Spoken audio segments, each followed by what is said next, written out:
Hello students, welcome to my channel math classes.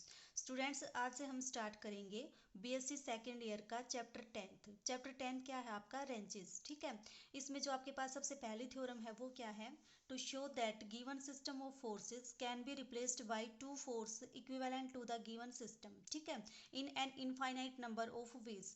कहने का मतलब क्या है, आपके पास अगर आप एक बॉडी के ऊपर एक सिस्टम ऑफ फोर्स अप्लाई करते हो तो वो आप किसके रिप्लेस कर सकते हो, दो फोर्सेस के से रिप्लेस कर सकते हो। कि जो आपके पास जो सिस्टम ऑफ फोर्स है आपका वो किसके इक्विवेलेंट होगा, दो फोर्सेस के इक्विवेलेंट होगा।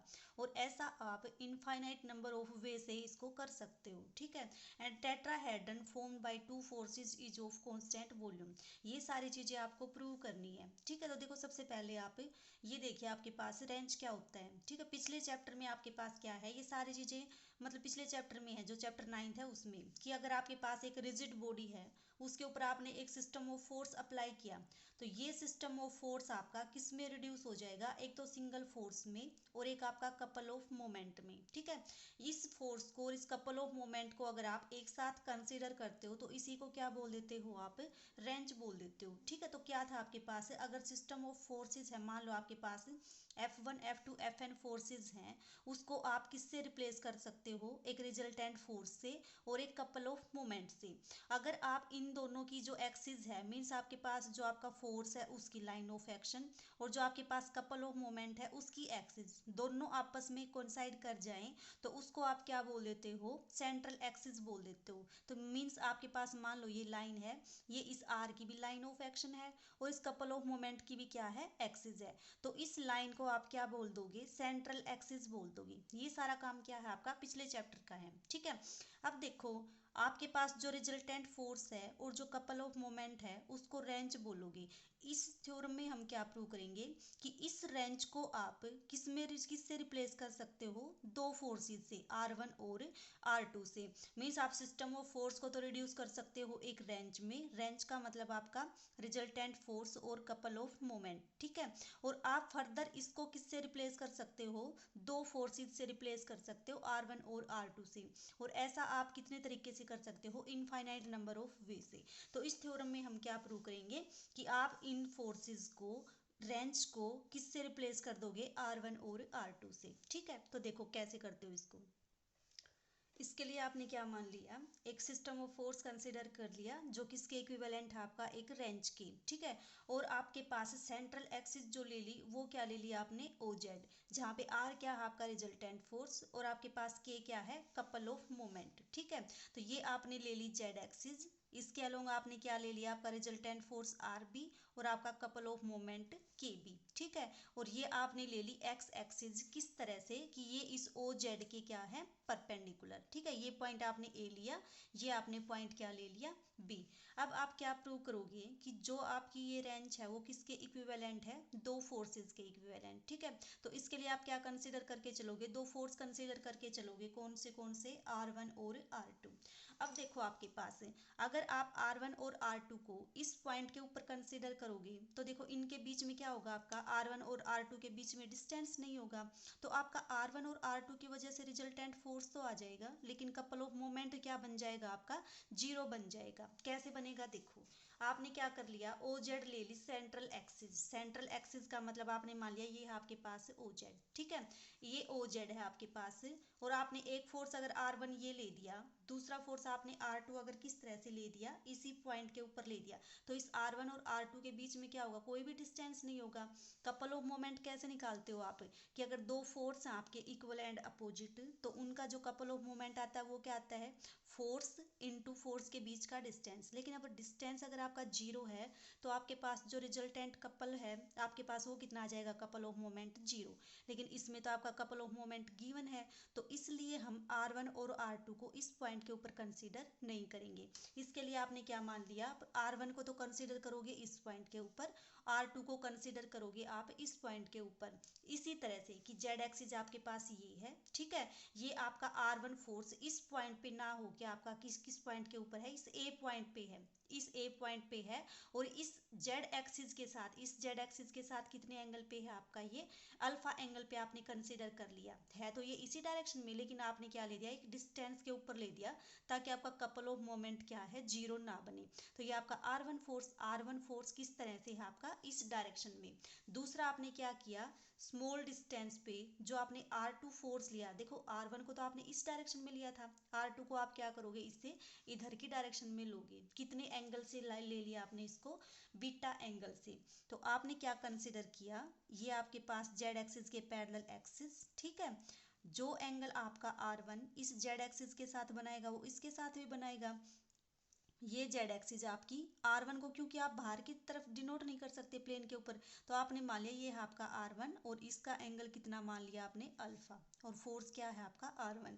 दूसरा क्या मान लिया आपने, ये जेड एक्सिस, और ये इसके बैकवर्ड डायरेक्शन में, इसके बैकवर्ड डायरेक्शन में क्या मान लिया आपने, ये फोर्स आपका R2, कितने एंगल पे है आपका ये, बीटा एंगल पे, ठीक है। हम क्या शो कर देंगे कि जो आपकी ये रेंज है वो इस R1 और R2 के इक्विवेलेंट है। और ये R1 और R2 आपने कैसे लिए हैं कि ये आपके पास अगर जेड एक्सिस है तो ये एक स्मॉल डिस्टेंस पे इधर की तरफ, मीन्स आपका ये जो एंगल बीच में है, इन दोनों के बीच में एंगल अल्फा है, लेकिन आपने इस पॉइंट पे ना लेके इसको कहाँ ले दिया, इस तरह से। सिमिलरली आपने R2 को कहाँ पे ले दिया, R2 को आपने लेना तो था इस डायरेक्शन में, लेकिन किस पॉइंट के ऊपर ले दिया आपने, एक स्मॉल डिस्टेंस पे।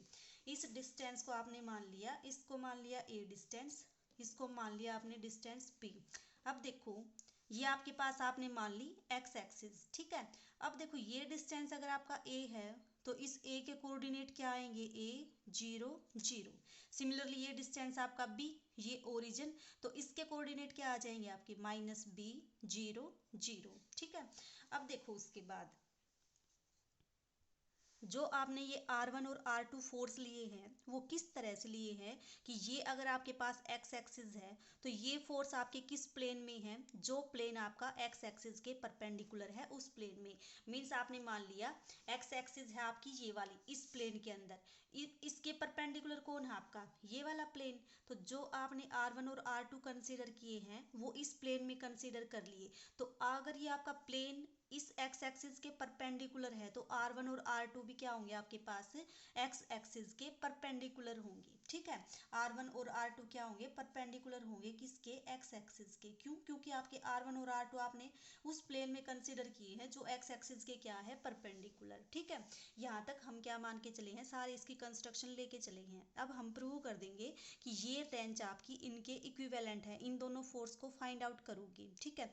गिवन क्या क्या है आपको, आर और के, अननोन क्या है आपके पास, R1 R2 अल्फा बीटा, ए और बी।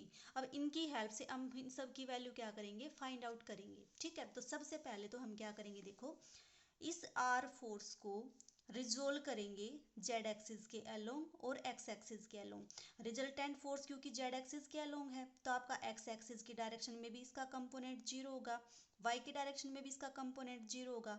सिमिलरली R1 को क्या करोगे आप, रिजोल्व करोगे जेड एक्सिस के अलोंग भी, और आप इसके जेड एक्सिस के जो परपेंडिकुलर एक्सिस है उसके अलोंग भी, मीन्स वाई एक्सिस के अलोंग। सिमिलरली R2 को भी जेड एक्सिस के अलोंग भी रिजोल्व करोगे और वाई एक्सिस के अलोंग भी क्या करोगे, रिजोल्व करोगे, ठीक है। देखो कैसे करोगे, देखिए ओ जेड के अलोंग आपका ये जो आपका फोर्स R1 है इसके कंपोनेंट क्या आ जाएंगे, कैसे निकालते हो आप, ये जो R1 है इसके साथ जो एंगल बनाएगा उसका कोस लेते हो, तो इसका मतलब जेड एक्सिस के अलोंग इस R1 का कंपोनेंट क्या आएगा, R1 कोस अल्फा, ठीक है। परपेंडिकुलर डायरेक्शन में निकालोगे तो क्या आएगा आपका, R1 साइन अल्फा आएगा, ठीक है। सिमिलरली R2 का अगर आप इस जेड एक्सिस के अलोंग कंपोनेंट निकाल दोगे तो वो क्या आएगा आपका, R2 कोस ऑफ बीटा, ठीक है। अब निकालोगे वाई एक्सिस के अलोंग इसका कंपोनेंट, ठीक है। तो सबसे पहले देखो आप कंपोनेंट निकालते कैसे हो, कि मान लो आपके पास ये एक लाइन है, ये दूसरी लाइन है, और ये है आपके पास मान लिया आपने R1, ये आपका एक्स एक्सिस, ये आपका वाई एक्सिस। अगर आपको इस R वेक्टर के कंपोनेंट निकालने हैं एक्स एक्सिस की डायरेक्शन में और वाई एक्सिस की डायरेक्शन में, और इसका थीटा दे रखा है एंगल एक्स एक्सिस के साथ, तो कैसे फाइंड आउट करते हो आप, आर कोस ऑफ एंगल जो आपकी ये लाइन इस एक्सिस के साथ बनाएगी वो, तो इस डायरेक्शन में अगर आप आर का कंपोनेंट निकाल दोगे तो वो क्या आएगा, आर कोस जो इन दोनों के बीच में एंगल होगा वो मीन्स आर कोस थीटा। अब देखो ये इन दोनों के बीच में एंगल कितना है 90, तो ये एंगल कितना बचेगा आपके पास 90 माइनस थीटा। तो अगर इस आर का कंपोनेंट वाई एक्सिस के अलोंग निकालोगे तो वो कितना आएगा आपका आर कोस, और जो लाइन इन दोनों के साथ जो ये लाइन आपकी वाई एक्सिस के साथ एंगल बनाएगी वो मीन्स 90 माइनस थीटा। तो आपका ये क्या बन जाएगा आर साइन थीटा। तो इस तरह से आप किसी भी लाइन के कंपोनेंट निकालते हो किन्हीं दो परपेंडिकुलर लाइन के अलोंग। ठीक है, कैसे निकालते हो, वो आर कोस ऑफ एंगल जो आपकी ये लाइन इसके साथ बनाएगी वो, तो इस तरह से आप निकालते हो। तो यहाँ पे देखो आप, जब आप जेड एक्सिस के अलोंग इसका कंपोनेंट निकालोगे तो क्या आएगा आर कोस ऑफ इन दोनों के बीच का एंगल, दोनों के बीच का एंगल कितना है आपका अल्फा। तो जेड एक्सिस के अलोंग इसका कंपोनेंट कितना आ जाएगा R one cos of alpha, किसके अलोंग आपका जेड एक्सिस के अलोंग। ठीक है, वाई एक्सिस के अलोंग क्या आ जाएगा कंपोनेंट आपका आर वन का, वाई एक्सिस के अलोंग देखो ये आपका जेड एक्सिस, वाई एक्सिस क्या होगी इसके परपेंडिकुलर होगी, ये एंगल अल्फा, तो आपके पास जो बचा हुआ एंगल है वो कितना बन जाएगा 90 माइनस अल्फा। तो आपका आर वन का वाई एक्सिस के अलोंग कंपोनेंट कितना आ जाएगा R one cos of 90 minus alpha, तो किसके इक्वल आएगा आपका R one sine of alpha. ठीक है, एक्स एक्सिस के अलोंग क्या आएगा इसका component R one cos of जो एंगल आपका आर वन एक्स एक्सिस के साथ बनाएगा वो। अब आपको क्या बताया था कि जो आर वन आर टू है वो किस प्लेन में है आपके, जो एक्स एक्सिस के परपेंडिकुलर है उस प्लेन में। तो आर वन का एक्स एक्सिस के साथ एंगल कितना बन जाएगा 90, तो एक्स एक्सिस की डायरेक्शन में इसका कंपोनेंट कितना आ जाएगा आपका 0। तो आर वन के तीनों कंपोनेंट आ गए, कौन से 0, आर वन साइन अल्फा, दूसरा आपका R one cos of alpha. ये तो आपके पास आए किसके कंपोनेंट आर वन के। अब क्या किसके कंपोनेंट फाइंड आउट करोगे आर टू के कंपोनेंट फाइंड आउट करोगे। आर टू के लिए देखो सबसे पहले एक्स एक्सिस के अलोंग देखो आर टू का कंपोनेंट क्या बताया था स्टार्टिंग में, एक्स एक्सिस के परपेंडिकुलर जो प्लेन है उसमें आपके आर वन और आर टू हैं। ठीक है, तो आर वन और आर टू का एक्स एक्सिस के साथ जो एंगल आएगा वो कितना आएगा आपका 90 डिग्री आएगा। तो आर टू का एक्स एक्सिस के अलोंग कंपोनेंट क्या आ जाएगा 0 आ जाएगा। फिर किसके अलोंग निकालोगे आप वाई एक्सिस के अलोंग, वाई एक्सिस के अलोंग देखो क्या कंपोनेंट आएगा आपका, इस चीज़ को ध्यान से देखो बस यही इसमें मेन पॉइंट है। ये आप क्या मान के चले हो जेड एक्सिस। ठीक है, ये आपकी जेड एक्सिस, और जो आपका फोर्स आर टू है वो इस डायरेक्शन में है पीछे की डायरेक्शन में, और ये एंगल कितना है आपका बीटा, ये वाला एंगल आपका बीटा। वाई एक्सिस क्या है आपके पास, ये वाली है आपकी वाई एक्सिस, मीन्स आपके पास ये जेड एक्सिस, ये आपकी वाई एक्सिस, और फोर्स क्या है आपका इधर की डायरेक्शन में जिसका एंगल कितना है बीटा, मान लो आपने मान लिया ये वाला एंगल। तो देखो इस आर टू का इस वाई एक्सिस के अलोंग एंगल कितना आ जाएगा 90 एंगल, तो आपका ये वाला बीटा एंगल आपका ये, तो beta plus 90 means 90 plus beta आ जाएगा। तो अगर आप इस आर टू का मीन्स जो आपका इधर की डायरेक्शन में है उसका कंपोनेंट इस वाई एक्सिस के अलोंग निकालोगे तो कितना आ जाएगा आपका आर टू कोस ऑफ जो एंगल वो आर टू बनाएगा वाई एक्सिस के साथ वो एंगल कितना बनाएगा आपका 90 प्लस बीटा, और ये किसके इक्वल आएगा आपका minus R two sine of beta, क्योंकि थर्ड क्वाड्रेंट में जाएगा एंगल आपका। ठीक है, फिर आप निकालोगे किसके अलोंग जेड एक्सिस के अलोंग, जेड एक्सिस के अलोंग तो क्या है आपका जेड एक्सिस के अलोंग तो दोनों के बीच का एंगल कितना है बीटा, तो कितना आ जाएगा आपका ये R two cos of beta. तो आपके पास तीनों कंपोनेंट आ गए आर टू के भी। ठीक है, अब देखो जो आपके पास आर वन और आर टू के जेड एक्सिस के अलोंग कंपोनेंट हैं उनका रिजल्टेंट क्या आएगा, जो ये रिजल्टेंट का कंपोनेंट है जेड एक्सिस के अलोंग, तो इसका मतलब क्या आएगा आपके पास आर वन का जेड एक्सिस में कंपोनेंट कितना है आपका आर वन कोस अल्फा, और इसका क्या है आपका आर टू कोस बीटा। तो ये R one cos alpha plus R two cos beta किसके इक्वल आएगा, इन दोनों का सम जो रिजल्टेंट का कंपोनेंट है जेड एक्सिस के अलोंग उसके इक्वल आएगा। रिजल्टेंट का कंपोनेंट कितना है आपका आर, तो आपके पास ये आ गई इक्वेशन नंबर 1।